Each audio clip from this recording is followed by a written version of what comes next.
Ayan, isang magandang hapon mga striker. So yun nga po, kagagaling na natin kay Mora, doon sa project namin doon kay Mora. Tapos agad-agad ako na pumunta dito sa nag-survey doon sa kalsada na sana makadaan na kami. At yun nga, possible na po yung shortcut road na dinadaanan namin. Kaya dahil sa possible na, dumiretso ko kanila dito sa site, sa bahay ni Gwen, At ito nga, natimingan natin yung kuya niya. Siya yung panganay na anak. Lapit ka na konti, Yan. Siya yung panganay na anak na kuya ni Gwen. So natimingin natin kasi every Sunday lang siya every Sunday lang yung day off. Bali Monday to Saturday. So, yun ang working days ko. So bali nagtataka kayo kung ngayon nyo lang nakita siya dito sa vlog. Kaya lagi siyang nasa work sa diyan lang, malapit lang sa bayan. Kung saan dati rin ako nagtrabaho as guard sa LCC. So siya anong position mo doon? Receiving clerk ako diyan sa LCC. Receiving clerk. Ilang ka na? May isang taon ka na? Magsi 6 months ngayon. Yan na October 14. Ilang taon ka na ngayon? 27 years old. 27. So ano yung mga naging trabaho mo last year yung naging trabaho ko kasi graduate ako ng Bachelor of Science in Food Service Management. Yun talaga yung linya ko. Ang trabaho ko is 4 years? Yes po. Tapos line ko ako dun sa sa Vista Mall Naga. Sa Naga? Opo. Nakailang buwan ka doon? 1 year yung experience doon. 1 year and 4 months. Tapos sa Manila, Sa Manila, nag-OJT noong 2019. Tapos COVID noon. Kaya di natuloy yung OJT kasi pinauwi kami doon sa Manila. Anong taon ka graduate na college? 2020. Kaya nga yung 2020 yun yung virtual na lang. Hindi kami nakapag yung pasok sa graduation. Kasagsagan nung kasagsagan nung COVID pandemic. So ayun nga, kakapanayamin natin siya kung ano nga ba yung sa panganay. Kasi ako panganay rin, siya panganay din. So anong masasabi mo sa loobin mo sa dumating na blessing sa iyong pamilya?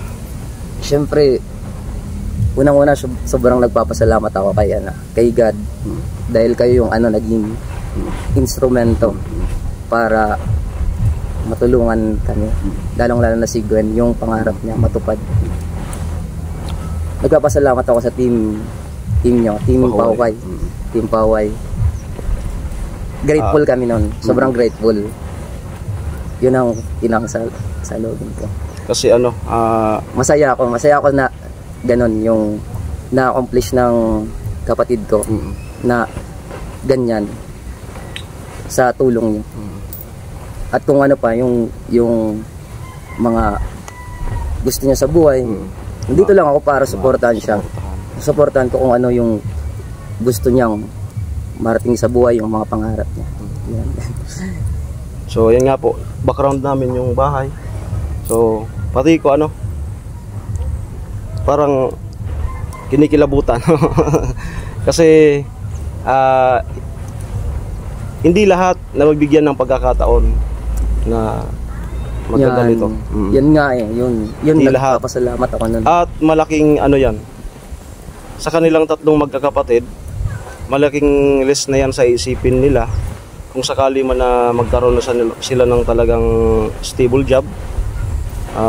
Malaking list na yan sa isipin nila na ay ganito pagawan natin sila mama at papa ng bahay. So ngayon nagkataon na dumating sa inyo to, malaking list na yan. So ang isipin nyo na lang, diba, magawa na yan. Ang isipin nyo lang kung paano nyo pa mas mapaganda. Yan. Pag kumbaga retouch na lang ang gagawin nyo. Kung ano pa yung pwedeng ma-extend pa ba, kayo nang bahala nito kapag na-turnover na to sa inyo. Ayan. So ako naman, Ah, matagal ko tong ano, pinag-aralan si Gwen. Kasi na-monitor ko to sa ano, sa social media. Kasi masyadong popular sa Facebook. Oo. No? Lalo So, na dun sa, pwede bang sabihin mo, dun sa Ano? isang account niya, di ba? pero di mo pagsabihin yung ano. Okay.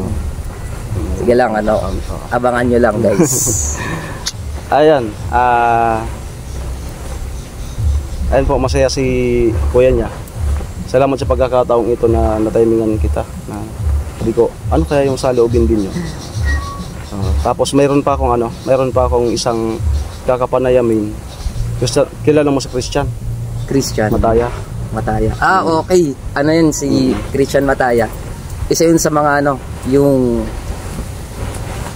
ano kong barkada, yung Mabait kasi yun. close So, friends ko. hindi ko muna sasabihin dito sa ano. Kumbaga, focus lang muna tayo sa kanya. May separate vlog ako kay Christian kasi may papel siya kung bakit nangyari to. Malaki din yung papel niya. As in, malaki yung papel niya. So, hindi ko ma-scout si Gwen kung hindi dahil sa kanya. Siguro pag nabalag ko na si Christian Mataya, saka ko din isasalaysay yung kwento. So ngayon, para may excitement. Madami kayong aabangan, guys. So pag ano na yan, pagka malapit na siguro yung ano, Malapit ng mga na buo. mabuo. At sa Team Pahoy, ano masasabi mo? Sayang wala sila ano, sila Kuya Noli Vlogs, siguro tapos bukas. yung iba pa. Yun, masabi ko talaga na papasalamat ako ng sobra sa kanila sa pagtulong ng ganitong proyekto na mapabahayan si Gwen. Pero nung Kasi ano, yung nung unang araw na kinuha ko si Gwen, ano yung naging reaction mo nun? Yung Ano yung naging reaction mo nun? Nung unang araw yung na unang araw na naging reaction ko, siyempre, ako as kuya, yung, di ba ganun yung, gusto ko maging secured siya, na ano, yung, siyempre, yung kilala mo talaga to, kung sino yan. Tapos nung nalaman ko na, yun sila, konektado ka din kay Kuya Noli Vlogs, yun. Dun na yung na-relate na yung ano ko, yung nakwento rin sa akin ni mama niya. Alam mo nung kunin mo si Gwen, grabe yun. Balisa daw to, balisa. Yeah. Ba't nyo pinasama doon na di nyo naman yun kakilala? So karapatan niya yun kasi kuya nga eh. Diba? Pinoprotektahan niya lang yung kanyang mga kapatid, lalo na't babae. So, ako naman nung habang nagkikwento yun si mama niya, panay tawa ko. Kasi normal na reaction naman yun. Tapos sabi mo pa daw pasundan doon sa ano, kung saan. Yun talaga yung Maski si Gwen, aminado naman niya yung ano, na kinakabahan din siya kasi di niya naman ako kakilala pa talaga ng lubusan. So, gano'n, normal naman yun. Ako naman abang ginawa ko yun, nasa isip ko na yun na mayroon kayong pag-aalinlangan. Pero yung talagang ano ko is yun nga mapunta doon para makilala ni Kuya Noli para magawa na ng part 1. At yun nga mga ilang araw pa bago nagawa ng part 1 at nangyari din. So ito na yung bunga. yun. Yan na yung bunga. So at least ako nangyari nga to as a scouter. So napakagaan sa kalooban ko na hindi ako napahiya. Hindi ako napahiya dun sa ano. As a scouter, ang sarap sa pakiramdam na pagka nagkakatotoo yung promise sa mga na-scout ko. So, bali si Gwen, pang ano na itong na-scout ko. Rika 1, Rika 2, si Gwen, pangatlo. Tapos, mayroon pa tayong upcoming. Sana, magkatotoo din. Kay Chinchin. And then, yung upload ni Kuya Noli kanina, pang 5. Si Tricia. Ang location naman yon is Nabua. Galing na kami ng Balatan. papunta ng ngayon dito sa Bato, nakadalawang project na dito sa Bato. Then meron tayong upcoming Bato ulit, then proceed tayo sa Nabwa. So masasabi ko lang, salamat sa kooperasyon ninyo.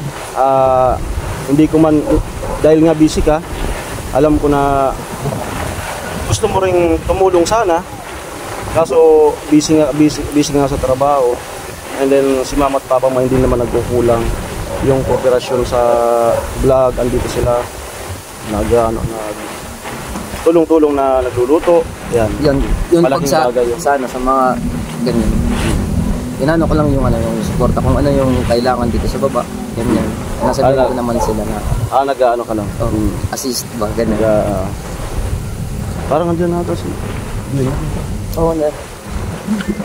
Ay, Bumalik. Ilang minuto na? 10. At ayun kapag ka nagawa to, ang ganda ng tanawin. Ganda ng tanawin. Oo, lalo dyan sa Napaka-perfect. dyan sa second floor, makikita mo yung yung view ng Lake Bato. Gabi, pag dyan sa taas. So pag nagawa na to, ano yung pinaka unang-una mong gagawin? Umaga pagising mo, sige daw. Yung unang araw na pagtulog. Pagbukas ng kung may bintana dyan, makatulog. Pakagising ko, bukas agad. Langap ng sariwang makikita mo na agad yung Kape-kape. Oo, sabayan pa ng ng kape. Kasi guys, pag nakita nyo yan dyan, dito sa harapan na itong bahay, ang ganda ng tanawin. Abot dun sa amin, sa lakeside. Abot na dun.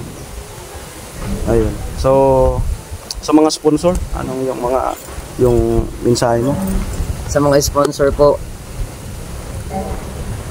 thank you po sa lahat ng ibinibigay nyo po na tulong para magawa to, makumpleto tong proyekto na to. And support vlogger. Ayan, sa Team Pahoy.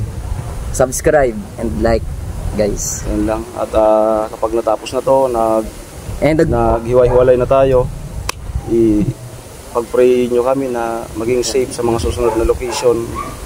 Wala sa aming lagi lang nasa okay na kalagayan, para patuloy pa namin na mayroon ba tayong mga scout na deserve matulungan.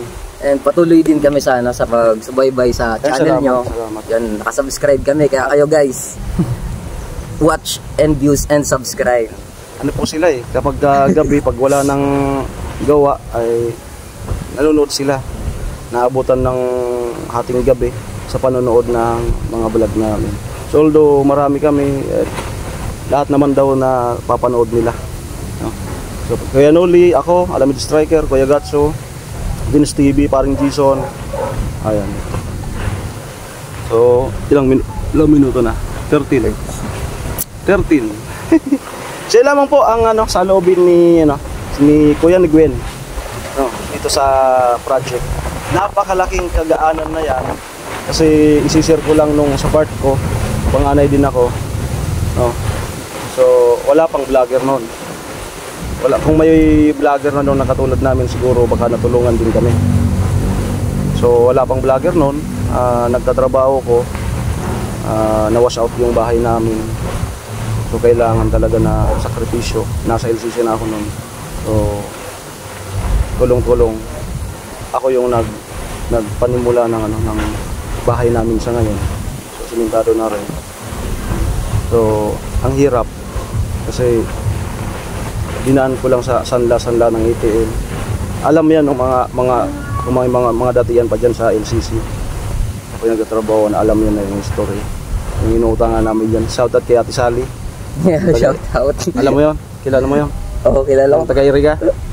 Yung sinasanlaan ng mga empleyado. Yun din yung kasi yung mga kwento nila sa akin. Pero, Ate Sally. Ayan. Laking Ate Sally ko. Shoutout si Ate Sally. Ang nanonood ka ng mga vlog ko. Ayan, 3 years na nakasanla yung hanggang nabuo yung bahay. So ganun lang talaga. So sa part nyo na mayroong ganitong blessing na dumating, napakalaking kagaanan na talaga yan. Kumbaga hindi nyo naiisipin.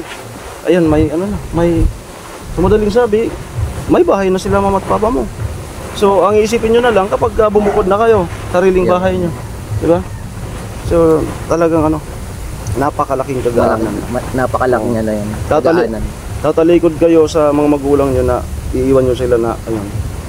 Tatalikod kayo na yung kung dumating na yung part na magsarili na rin kayo ng pamilya. So iiwan nyo sila ng ganito ng bahay, komportable. Yung tipong pag may bagyo ay hindi na hindi na matatakot na tapos lilipat sa ibang bahay. Mag-evacuate sa ibang bahay. Lalo na po sila na na bahain talaga kapag malala yung baha ay talagang, although mataas na to, namasdan nyo naman po nung malala talaga yung ulan, nabaha pa rin. So yung design ng bahay ay second floor, kaya saktong-sakto, akmang-akma sa sa sitwasyon ng lugar nila. Kung meron man yung masamang panahon, yun. Hindi na mangangamba. Hindi na maabot. Okay na po. So, yun lang po yung sa loobin ni Kuya ni Gwen. At si Gwen po ay papunta dito kanina, galing sa tulog. Bali nagpahinga yung ating bida. So, natanaw namin na siguro para si Kuya niya na muna yung yung talaga sa vlog. So, tatawagin ko sana kaso bumalik doon sa bahay nila. Andyan po yung ating bida. So, bakante siya ngayong araw doon eh. Kahapon may pasok siya. Ngayon nagpahinga lang, tapos next week bukas may trabaho siya. Lunes and days na naman ata. May trabaho. Okay, it's me again, Alamid Striker, and then si Kuya niya. Ano pangalan mo? Aris. Pangalan ko po ayun. Aris.